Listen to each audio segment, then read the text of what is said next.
Ang dream trip ni Kylie Padilla sa Japan kasama ang kanyang kapatid at rumored boyfriend.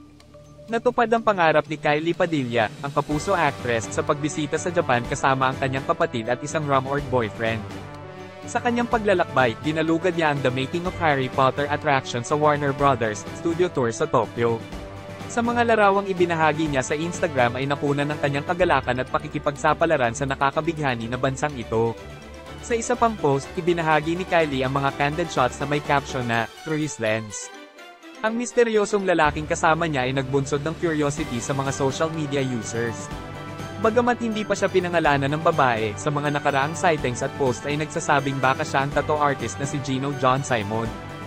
Ang dating relasyon ni Kylie ay sa kanyang ex-husband na si Aljur Abrenica na kasama niya sa dalawang anak na sina Alas at Axel.